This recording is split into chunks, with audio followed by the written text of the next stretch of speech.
and you can give your point of view as it relates to the impact of the Django on the mind. And that's up to you. You know, you can say it didn't have no nothing. It could add big something. Okay, that's one. The other one is until we get our minds together, we may or may not have seen the movie, may have heard somebody talk about it. You can even say what you heard people talk about.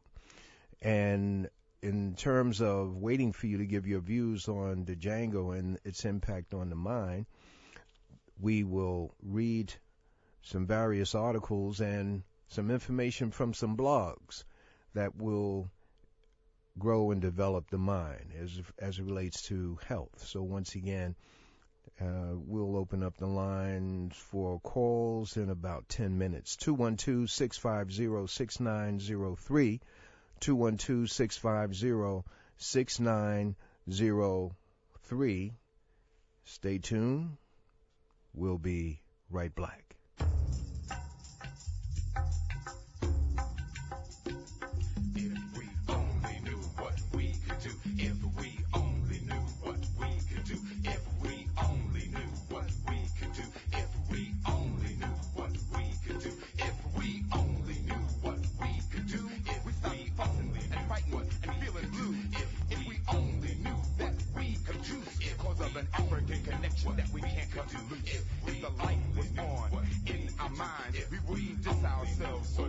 All the time we stop and realize without disguise we've got the power to change what's before our eyes. Where there is poverty and misery, we bring hope, joy, love, and security. There wouldn't be no need to lock your doors at night, cause no one lives in the dark and everyone sees the light. If we only knew what we could do, if we only knew what we could do, if we only knew how bad we are, we make the sun disappear cause we're the brightest star.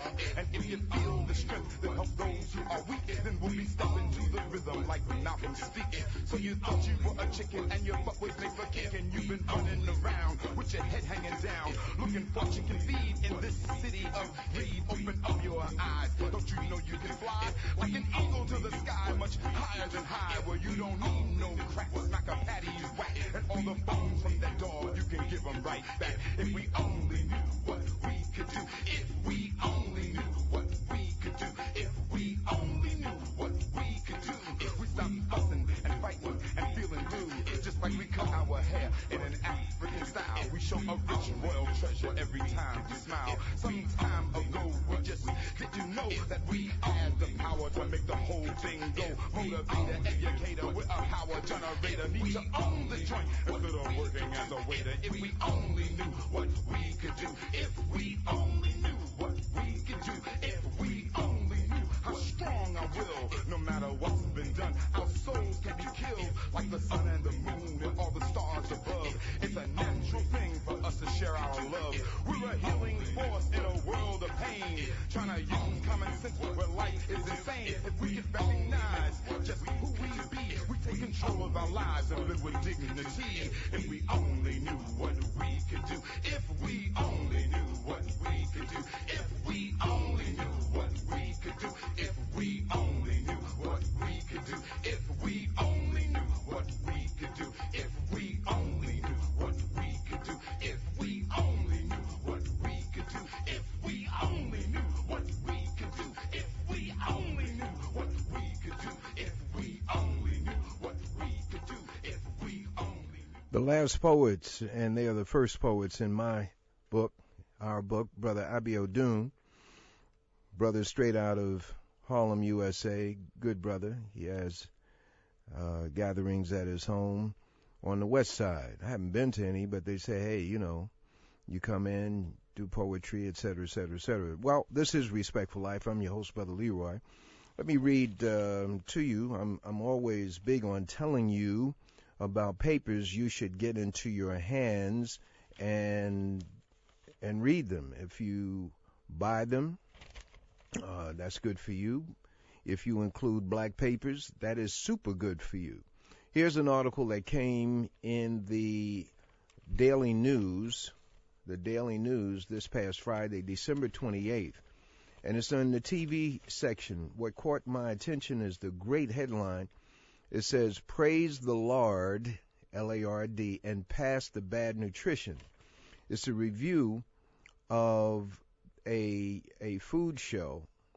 And here's what David Hinckley says. He says, "Just watching Chef Todd Fisher's report on America's love affair with bacon will raise your cholesterol probably 20 points. The first episode of this 12-part series rapidly becomes an exercise in pure indulgence, consumption with no concern for consequence. Some of the food Fisher finds on his tour of bacon meccas almost defies description. Try, for example, a couple of large hamburger patties, each with several slices of cheese, topped with multiple slices of bacon, and a serving of macaroni and cheese, all crammed into a sandwich between a couple of donuts. When the menu gets that preposterous, Fisher doesn't pretend he's eating something the average person orders regularly. He does suggest that regular patrons of certain restaurants in Milwaukee routinely order bacon sandwiches that include ingredients like peanut butter. Now, what the value of this is not just the levity. The program, the show is called United States of Bacon. Comes on Saturday, 10 p.m. One of these food channels. I guess it's called Destination America. I don't see it. I just see this thing here. But praise the Lord and pass the bad nutrition. What a lot of these shows do, if not all of them, they encourage you to eat. And there are some of us who will try this. And, God is with you. Say your grace before and after you eat that bad boy. In the Amsterdam News, December 27th, that's the issue that's out on the stands right now. Dr. Gerald W. Dees, he has been on the show once before, recently, and he talks about sanitation, washing your hands and the fact that we'll be getting food from people other than ourselves, out of other people's kitchen, maybe relatives, it could be co-workers, could be caterers, and you have to be very careful about what you eat and where you eat. And, we go to these places, we have these holiday parties, and people will put their hands in the food. I stand back and watch. When I was down in corporate America, I said, I ain't hungry, to myself. So therefore, I wasn't rushing to the table. I would see my sisters and brothers. Just because the thing was free lunch, I'm talking about inside the office where food is brought in. So I would make it a habit of watching the people, the co-workers who were setting it up. I'm not talking about caterers, the co-workers who would be setting it up. And they would be taking the cookies out of the package with their hands, and arranging it. I said, no, not that one. Not that person, I ain't gonna get none of those. And we just have to be very, very careful. He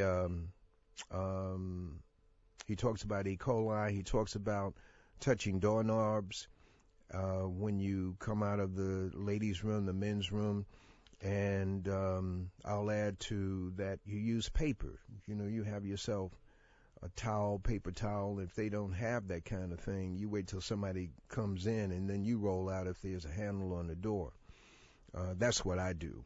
Also, be very careful of sitting right down behind someone when they get up off the train seat or the bus seat and you feel that you're entitled to that seat because it's $2.25. But you could be picking up fever from somebody else. You see, I watch people sit down right behind someone, and that seat be hot, and they be moving around a little bit. If I have to sit down, I sit right on the edge. I don't sit down square on where the person has been seated. Telephone number 212-650-6903. This is Respectful Life. doing reviews on the Django, doing information in between, dealing with health, and you are welcome to contribute your insights on the Django as it relates to the impact on the mind, what you felt it did or did not do. There is a blog that I will encourage you to note. It's blog. Here's how you reach this. The sister has been on our show before, Sister Yvonne Stafford, and the blog that she has, a blog for those of us like Brother Leroy who don't know what a blog is. You establish, a presence on the internet, and it's where you put up articles and other bits and pieces of information, links and whatnot. So her blog is blog.yvonnestafford.com. That's YVONNESTAFFORD. Now, the article of importance on all the articles are good, but the article that I noted is Stop Watching Your Weight and Start Watching Your Life. What she talks about is fast food, slow food, which is the name of her book, Fast Foods versus Fast Foods, the Slow Foods. She says in the fast food industry, it is geared to making you a consumer, a passenger, meaning you get on somebody else's wagon. However, slow food means that you're taking time. You're beginning to navigate. You're beginning to fly your own plane, drive your own health truck, so to speak, and watching what you eat, also eating slower than fast foods would gear us to do. If you notice, if you pass by chicken places, people have that piece of chicken right up there in their hands. They don't eat with forks. They have their chicken right up there in their hand, and it's goom, goom, goom. And they have burgers in their hand, bloom, bloom, bloom. So it tends to encourage you to eat in a faster way. And also our brothers eating on the street, when they eat out of the plastic containers, you see them standing and eating, and they're gulping down the stuff. So her blog, once again, is YvonneStafford.com, but put in front of it is blog, not no www. It's blog.YvonneStafford.com, and we encourage you to seriously consider getting her book, which is From Fast Foods to Slow Foods. And think about her concept of stop watching your weight and start watching your life. Telephone number 212-650-6903, 212-650-6903, and you can offer your insight, your opinion on the movie Django, which we talked about yesterday with Brother Dick Gregory. Many of you may not have seen it. A lot of the younger folks have seen it because Jamie Foxx is the brother who is the star. Now, there was a article in yesterday's Parade magazine. Parade magazine is a supplement that occurs in the New York Post, and they talk about headaches. And one of the interesting remedies for headaches, according to this article, is to tell less lies. The American Psychological Institute or organization has found that people who tell a lot of lies have this strain that they put on themselves, and it is connected with having headaches. So I found that very interesting. The other two remedies were acupuncture and supplements. And if you hold on a second, I will retrieve this. Okay, here we go. The supplement that they recommend, and I'm not recommending, I'm just telling you what the article has. So I don't need nobody telling me, say, man, you recommended something that works so well. All right, this is a supplement I never heard of. It's called Butter Burr. Butter Burr, also known as petacytes. not parasites, pedicites. It says, put a preparation of the herb butterbur, also known as pedicites, at the top of your list. According to guidelines developed by the American Academy of Neurology and American Headache Society, there's such a thing as a headache society, it's effective in preventing migraines as well as reducing the severity of attacks. Other research suggests riboflavin and coenzyme Q10 may help headaches too. And the part about telling lies, it says speak the truth. Limiting the number of lies you tell may make you healthier, suggests preliminary research presented at the American Psychological Association's convention. Americans average almost 11 lies per week, say scientists. Study participants who told 3 fewer lies than in other weeks complain less about headaches. Well, you can take that for what it is. You got somebody in your family that always have headaches. You're so right. What did they tell me that wasn't true in the last few weeks?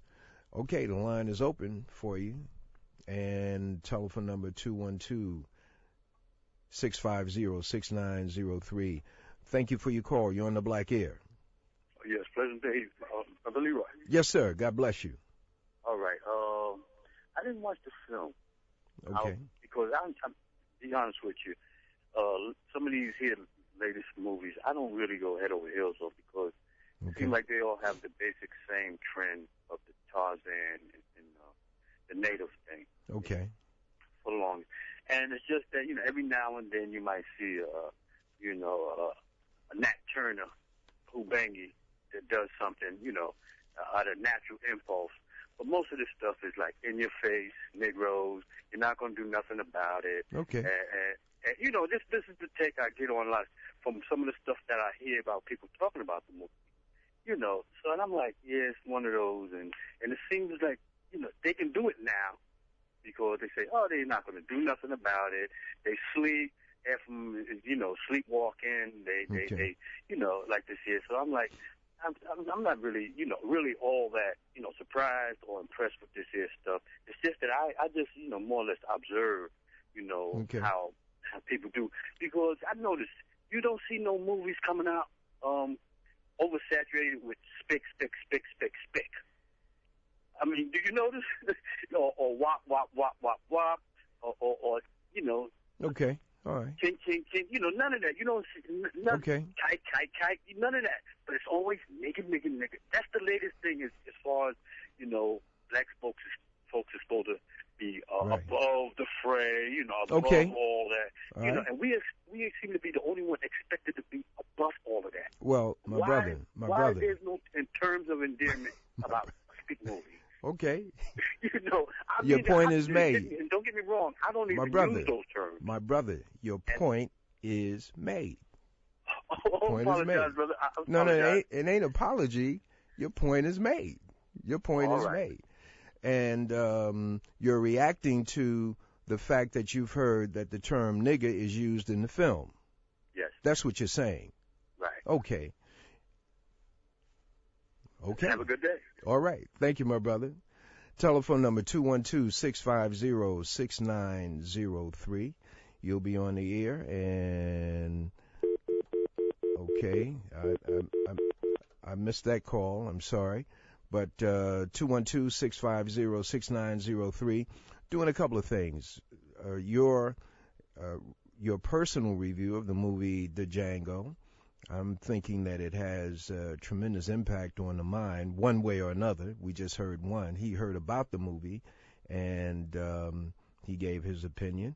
Telephone number 212-650-6903, and you'll be on the air if we only knew what we could do.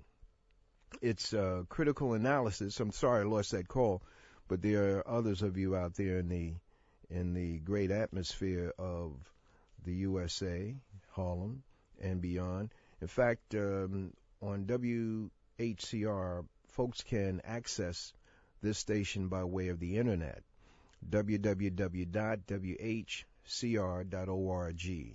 Now, there is a book that this particular movie brings back to my mind. It's Bullwhip Days.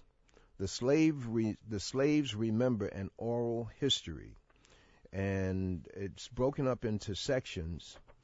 It's one of my favorite books, Bullwhip Days. You can find it in paperback. It is available in hardcover. It is the voices of black men and women who experience the institution of slavery, formal slavery in America. And I'm looking for one on education. They have it broken down into education. They have it broken down. Okay, here we go. Page 183. 183. A lot of us just don't know anything about the enslavement period and what was done and what happens in that movie, The Django. It shows some of that. And here's one. These are commentaries that was gained from former enslaved folks, and they're short comments, and they break them up into different categories. And of course, this relates to education and religion. All right, and this is a quote from Emily Dixon. Remember the telephone number 212-650-6903. On Sundays, us would get together in the woods and have worship.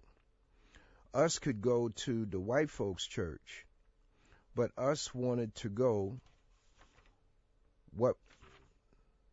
where us could sing all the way through and hum long and shout. You all know, just turn loose like. That's Emily Dixon talking about religion. They say us carried the song better than the white folks. Well, maybe us does love the Lord just a little bit better. And what's in our mouth is in our hearts. That's Dinah Cunningham. Master never allowed the slaves to go to church. They have big holes out there in the fields. They get down in and pray. They done that way 'cause the white folks didn't want us to pray.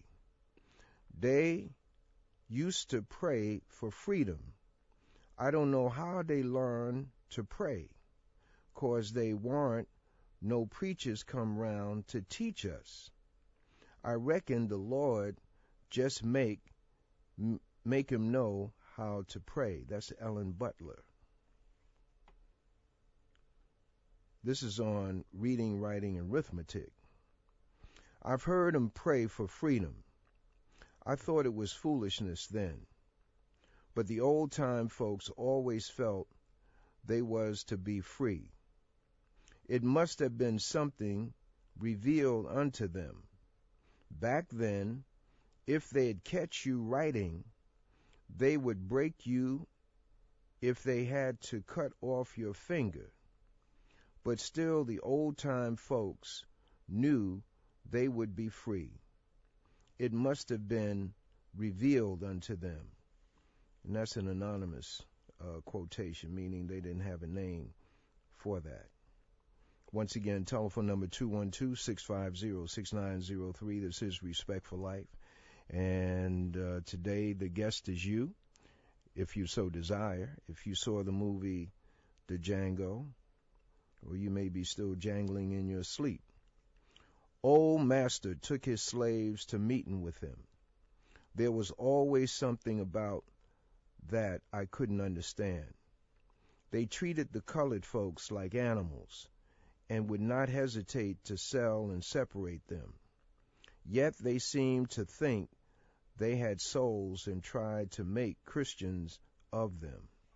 That's Melinda Discus. God bless you. Thank you for your call. You're on the Black Ear. Hold on 1 second. Hold on. WHCR 90.3 FM, New York. God bless you. You're on the Black Ear. Thank you for your call. Assalamu alaikum, Brother Leroy. This is Brother Omar from the Big Mango here in Harlem. Wa alaikum salam. You know, we're talking about the Tarantino movie, and I didn't see it, but my daughter saw it in North Carolina. She was in Charlotte, and a friend brought her to see it. She said it was a packed audience, but there was very few black folks in that audience. So apparently they're boycotting the movie down there. My humble opinion is, you know, when you see Tarantino movies, you expect violence and you expect all kinds of languages, from Pulp Fiction to Jackie Brown to Kill Bill Volume 2 to this latest movie coming out. But what shocked me is in the movie Lincoln, where this is supposed to be with Steven Spielberg. I hope I pronounce his name correctly. He did the movie Lincoln, which is supposed to be more of a sophisticated version of what this gentleman, this president, went through. And yet he didn't have a character for Frederick Douglass. There was no Frederick Douglass character in Lincoln. And I was talking to my sons and my son and my grandson about this yesterday, because we were, you know, had our Sunday football meetings, and you know, I said that's like having a movie about JFK or President Johnson not having a Martin Luther King Jr. character.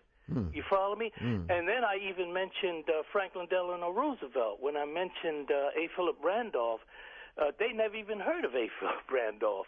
So we went through a whole litany of stuff, and then we went on our smartphones, and you can call the person's name, and then the whole history of the person comes up. And I had to go through the sleeping car porter, and when Randolph went to RFK with the plight of our people, and you know what we were going through back then, and the president's response was at the time, "Make me do it, just make me do it," and A. Philip Randolph made him do it. And I had to go through all that history. And getting back to this the Django thing, we tried to download it on the internet, and all you could get was the music. But in my humble opinion, first of all, I'm not into Tarantino movies anyway, but for me to spend $12 just to hear the N-word, I could go on any street corner in New York and hear that for free. Okay. I wouldn't even waste my time with it. And I agree with Spike Lee and what other brothers are saying on the internet. I think it's just a waste of energy. Very good. And once again, I want to wish everyone in the family a happy, safe, blessed 2013. Excellent. And my signature, as always, Brother Leroy, I love you, and there's nothing you can do about it. Okay. Assalamu alaikum. Wa alaikum salam. Telephone number 212-650-6903. I don't know why I missed that. Just call Black. 212-650-6903. Your view on the movie The Django Unchained. Let me try it this way. God bless you. Thank you for your call. God bless you. Assalamu alaikum, Brother Leroy, communicator for life. God bless you, Black brother. Hey, Brother William from the Bronx. How yes, sir. Doing, I'm doing very well, by the grace of God. And we both are. And we will continue to be. Yes, sir. And what Brother Omar said, there's nothing more to say. I mean, that brother always makes things speak so intelligently and so succinctly about any topic. Anytime you hear that, brother. All right. Beautiful. And the same thing with you. I just want to say to you and the audience, everybody else, happy and safe New Year and happy Kwanzaa, brother. Yes, sir. And God bless you, my brother. Same to you, brother. Peace. God bless you. Thank you for your call. You're on the Black Air.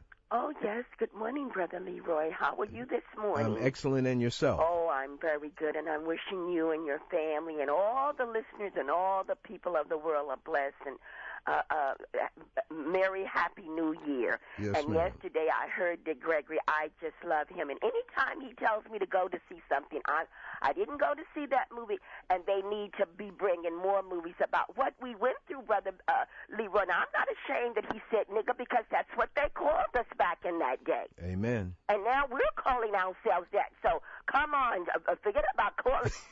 That's what we were known back during the day. So I love Dick Gregory. I thank you for all those wonderful programs Thank you. that you've had this year. They're so educational. And I get my Amsterdam news every week. I love Dr. D's. He's so Beautiful. informative. I said if people buy the Amsterdam news and read his article, they wouldn't have to go to the doctor. I've you gotten go. well. Hey, read all you can do is deliver the message, whether they Isn't accept it or true, not. Brother Leroy? And to hear them saying now, I don't know if you've heard them say that they want to say that slavery never existed. All right, hey, that's a new one to me. You haven't heard them saying that they're trying to say that slavery never existed in this country. I've heard several people saying this. Wow. Well, that shows the dumbing down Thank you. of America and of us as a people. Thank you. All right, my sister. God bless you. God bless you, and have a great and wonderful year. And thank you for your shows. Thank you, my sister. Thank you. Bye-bye. Bye now. God bless you. Thank you for your call. You're on the Black Air. Hey, how you doing, Brother Leroy? Hey, my brother. God bless you. Man, your shows are going down in the historical archive. No, I'm serious, man.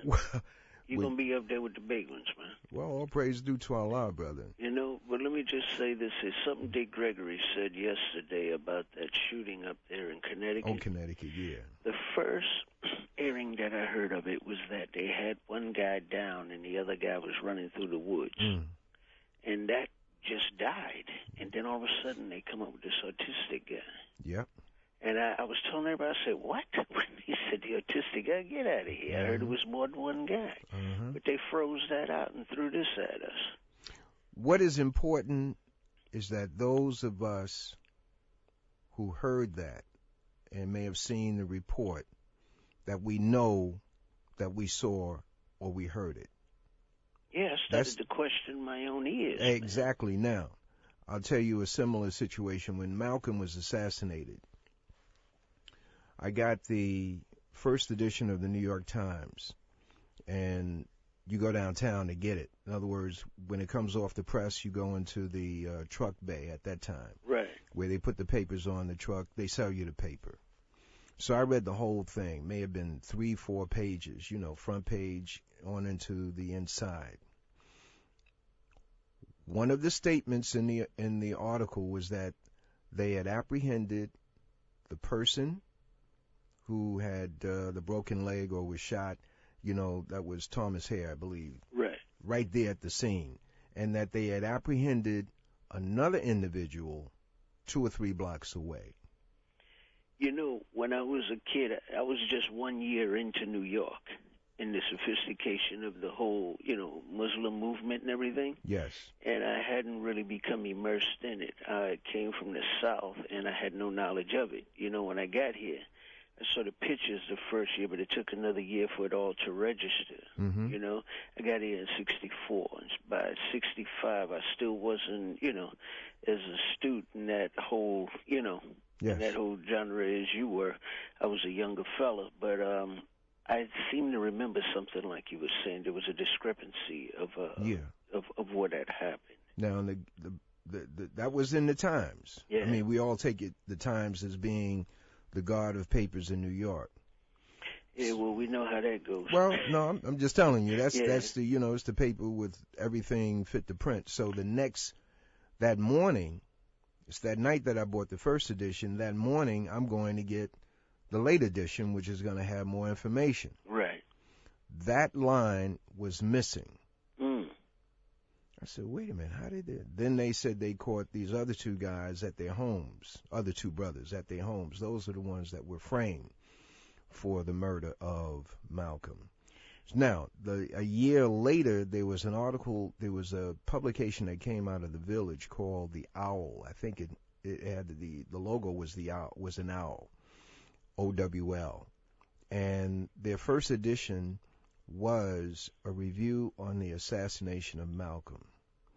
So I read that bad boy, and in it, they made a point of pointing out that the first edition of the New York Times reported another man caught the same day, and that man had disappeared. Subsequent to that, I ran into a brother, or came into contact with a brother who was a patrolman and who was assigned to the 30th Precinct, right, which is up on Amsterdam Avenue, where the individual was taken. I said, listen, when Malcolm was assassinated, this is years later, I said, when Malcolm was assassinated, I said, did they bring somebody into the precinct? He said, yeah, I was on duty that day. They brought him in. I said, what happened to him? He said, the big brass from downtown came and took him away. He said, we never heard anything. I said, wow. So that's for everybody in the audience. Things that we see. I never doubted. I knew I saw it, but I just didn't save that paper. I don't remember what those Brother kind of papers. Leroy, Yeah. Can I say one last thing Yes, on sir. that Connecticut thing? You know, I think if they followed the thread of the mother and the reason she felt she had to stockpile all of those weapons and what organization she was involved in, Mm-hmm. you know, and because there's a whole lot of crazy people apparently that's going off with these guns. There seems to be some sort of thread, some sort of underground thread happening here that we're overlooking. Well, the fact that, you know, we call crazy, you know, in our community, Exactly. we look at bad Negroes. Exactly. When it happens in another community, we say yeah, they must be crazy. Deficient, and it's a singular guy. And that's what we say. Uh-huh. We say that. There's a movie you should consider getting. It's Tom Berenger Mm-hmm. is the star in the movie. It's called Betrayed. All right. Watch that movie. There's a scene in there, and after you see it, we'll discuss it one day on Tom the show. Berenger and Betrayed. Betrayed. It's about a right-wing militia group in the Southwest, Colorado, you know, in that area, and the assassination of a Jewish talk show host. That's how the show opens up. All right. And the FBI sends in an undercover person to infiltrate this militia. That's what the story is about. All right, brother, you stay up there with the big ones, man. Well, all right. By God's grace, my brother, and thank you for your support. You got it. Peace. Telephone number 212-650-6903, and we'll be talking about the Django or information that you've picked up regarding health. Many of us pick up information and we just hold on to it. What we want to do, brothers and sisters, is share information, and critically analyze situations, critically analyze newspaper stories, reports, and that sort of thing. And Utrice Lee did a very good show the other day. I don't hear her show all the time, but Utrice Lee is on the network created by Gary Knoll, prn.org or com. But anyway, Progressive Radio Network, I think that's what it's. Anyway, she comes on at 1 o'clock, Monday through Friday, and she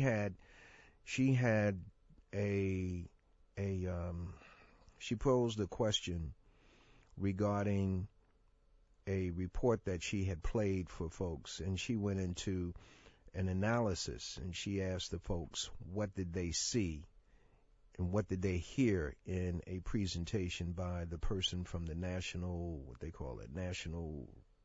Gun Association, Rifle Association. It was a very interesting class, but I'm not versed in journalism the way she is, so I can't recreate, but it was a very good class. Point is that it lent to critical thinking. Even if you didn't understand fully what she was doing, you understood after she gave and laid out the analysis of this speech that was given. You gain insight into, it's not just what's said, it's what's underneath. She calls it text and subtext. Anyone out there seen the Django and have a report? So far, the people who've called didn't see it and have an opinion. 212-650-6903. 212-650-6903. Also, in the lead article in the final call, it is What Color Was Jesus? This, in fact, was a presentation, not the article, but this was a presentation that was made at Canaan Baptist Church back in the 80s or 90s. What color was Jesus? And Y.T. Walker, of course, is a scholar. He's still with us. He's down in Hampton Roads. A great interview that Y.T. Walker is. It's a matter of my catching up with him, but very good brother. 212-650-6903. Bullwhip Days is a book that I would recommend if you just got it for the fact that there's a section in there on education, and that's in the same section as church. Okay, here's another. Let me give you this. This is from Betty Powers, former enslaved person. Demissy, I'll just say, okay, here we go.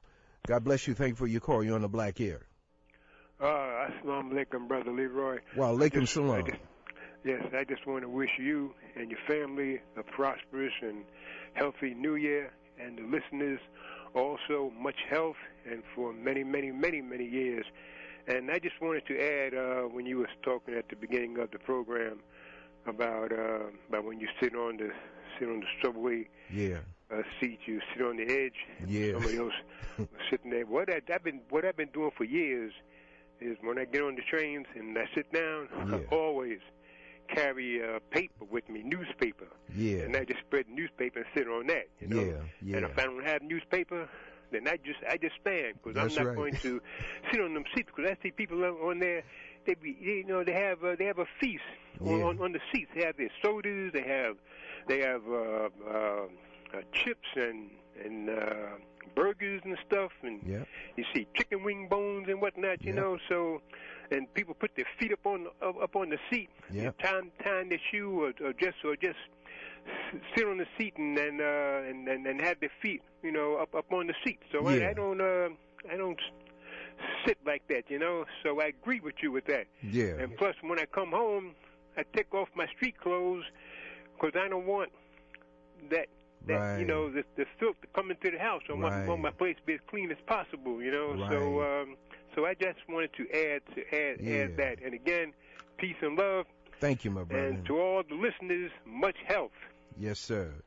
Okay, but that's Assalamu alaikum, my kid. Wa alaikum salam. God bless you.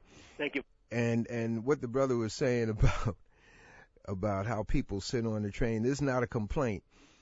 You get on the train, and here's somebody sitting in the corner. The train is basically empty. They sitting in the corner. They watching the whole car. I'm saying, why are they sitting that way? They watching the whole car. That's my mind. I sit way away from those individuals. I say, what's up with that? It could be a incarceration thing where you watching your back. You got your back up against the wall. You watching everything. You can't trust nobody. Or maybe you did something. Or maybe you heard something happen to people. Here's a phenomenon. A person gets pushed onto the tracks, and this is over and over again, meaning whenever these things, and I go into the subway, I stand up against the wall. But it's as though the people never heard that somebody was thrown on the tracks the day before, the week before. They right up there on the yellow line looking. I'll go to the yellow line and look, because I know the train ain't coming. If the train is coming, ain't no need for me to look it in. So I find that very interesting as to how some of us proceed in life. A lot of our young brothers and sisters do not read. They do not read. And many of them do not know how to read. In our own families, they have problems. And we have to address those problems right in our own families. You don't have to do too much volunteering outside of your family to help. If you look right in your own family you'll find your grandchildren, they don't know how to spell their name. They don't know what their name is. They answer to a nickname. They can't spell their name. They can't spell the street that they're on. And these are not criticism. These are things that we can help them with. When they come over, you can help them spell knife, fork, plate. You know, they want to get on the video game. They want to look at TV. We got to turn this thing off. We have to have family education. Some of us have 2 and 3 families in our homes out of necessity, and people got to get an education. They can't stay at the same level. We have to encourage this son and that grandson to get more education. I can't find no job. And they wearing pants, hanging down. We got to do a reform. Otherwise, all of us going to be sinking at one time. And it's not my life. Things we do impact on others in our lives. So we have to be very careful. We only have a few more minutes. Maybe the people I hang out with are asleep, and people I hang out with seen the Django. we take it off the hook talking about it. God bless you. Thank you for your call. You're on the Black Air.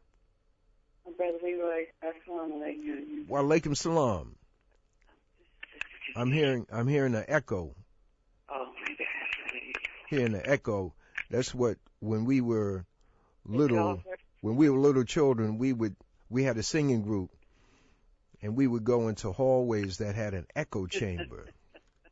And Negroes would hear us singing down, doo-wop, doo-wop, boom, ba-dum, boom, boom. Everybody trying to sing like Frankie Lyman. God bless you, my sister. Assalamu alaikum. Wa alaikum salam. I just had a couple of comments. I have not seen this movie, and I have heard that it was violent, that it is violent. And it, you said you could look out the window at a certain time of night and see the same thing, right? I just wanted to remember that slavery was violent. Yes. Us being in slavery was violent. And the sister who called and talked about getting rid of slavery, there was a move by the Tea Party in Tennessee to remove slavery from textbooks. Oh. So that's what she's referring to. That actually occurred. Very good. They demanded that the slavery be removed from the textbook. Yeah. And we have to, we just get to have this Kwanzaa, and part of Kwanzaa is remembering. Part of Kwanzaa is remembering where you came from. Wow. Not so much to cry, but to get strength and creativity and motivation. Wow. And saying, okay, this is part of me. I mean, it's part of me. It's part of the collective energy of our people. And we can get strength from that collective energy. And it's you know, this is hard, and it's ugly, and it's nasty. But then there's the opposite.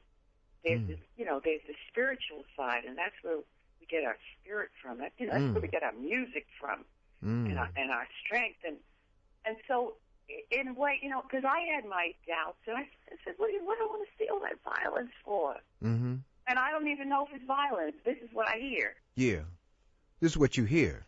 This is what I hear. Yeah. It's a violent movie. Let me ask you this. As a female, what have you heard about the love story that's in the Django Unchained? Nothing. And that, see, it's interesting. I didn't hear anything about love. You didn't hear nothing? And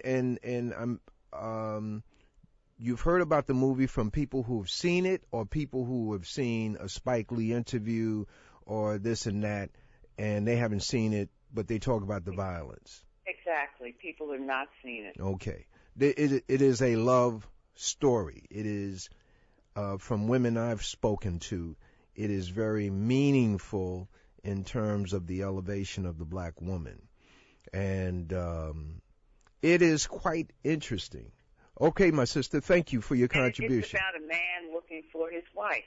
That's the love story. For his, yeah. All right, I'm going to take this. So we need know that we're a part of all this. Yes, ma'am. Thank you, my sister. Assalamu alaikum. Wa alaikum salam. God bless you. Thank you for your call. You're on the Black Air. Hey, assalamu alaikum, Brother Leroy. Wa alaikum salam, dear brother. Yes, sir, brother. I did go see the movie. You did go see it. I did see it, brother, and I didn't hear, the different comments that you had prior to, because I'm actually just turning the show on. But I enjoyed the movie. And of course, it was entertainment, but it reminded us of what slavery is, man, what the slavery was, what our ancestors went through. I thought that it was, it took the truth and exaggerated it, of course, which is what, movies do. Yeah. But I thought it was a beautiful love story also. Okay. Definitely. All right. And, brother, above all else, that Samuel Jackson, man, he needs an award, brother. He played a house nigga. Hey, in brother. the full sense of the word. Well, that's that character I associate with Ruckus and Boondocks. Right. All right. Thank you, my brother. God bless You're you. welcome, brother. God bless you. Thank you for your call. You're on the Black Air. Yellow. Yes, brother. Yes, sir. Assalamu alaikum. Wa alaikum salam, black man. Yes, I did see the movie, and I commented yesterday. I think it was a very interesting movie, and the comment that Spike Lee made about how it is offensive to his ancestors, I think I can understand what he's saying, but then again, that's the same brother that did She's Gotta Have It. I think that was kind of disrespectful, too, Yes, sir. I saw that movie, but I think it was very inspiring in the sense that it brought an issue of slavery or that time of slavery down front to these young boys, these young people in the street, that didn't get a chance to witness that. But it had a lot of other things in it, but it definitely was a love story, and it also was a little bit of a story of redemption. And at the end of it, just to see a brother ride off into the sunset with his woman, that was really nice. We came up in an era when the hero in the movies that saw a lot of black guys come in, like Jim Brown and Fred the football player, Fred Williamson and the others. We came up through that period of the late 60s and 70s where the black hero died. Right. He got jacked, all right? And it was at what point was he going to die in? That's what we go to movies and say. After he saved white folks. Yes. We would say, all right, at what point is he going to die? And Jim Brown always got wiped out. Yes, and there's a mental impact of this film on the minds of black men and black women who see it. Yeah. And I asked Dick Gregory yesterday. I said, "What's the reaction of the people that you advise to go see?" He said, "Hey man, I told the blind man go see." I said, I'd say the brother's funny, but thank you for your contribution there, brother. Yes, thank God bless you. I'm going to have my children go see it as well, so they can think, and then we can talk about it. Everybody be on the same page. Exactly. All right. There's a matinee at the Magic Johnson Theater, so it's only $6 around before 12 o'clock. Oh, Lord have mercy. I'll see you in the front lines. God bless you, my brother. Assalamu alaikum. Wa alaikum salam. Ladies and gentlemen, thank you very much for your support of WHCR. Anytime you listen, anytime you gain from it. Everybody's calling now, but I can't take any more calls. The ball game is over. And I want to thank you all once again for your support of WHCR. When you listen to Harlem Community Radio, when you build the audience participation on Harlem Community Radio, you are indeed helping the station to move one more notch up in the world of being competitive, being a force in the community. One thing you might tell your political people is, why don't they utilize WHCR and get information to their constituents? I'm amazed. I am completely amazed at that. But then again, I'm Brother Leroy. God bless you all. Sister Nellie Bailey tonight at 6 o'clock. Peace. WHCR 90.3 FM New York would like to thank the sponsors of our annual holiday party fundraiser held on Friday, December 21st, 2012 at Image Nation's Raw Space. Special thanks to Harlem BBQ, Dinosaur BBQ, Manna Soul Food, Melba's, and Dougie's Chicken and Waffles. WHCR encourages you to support these sponsors. Please visit our website, www.whcr.org, for a listing of the restaurants and their locations.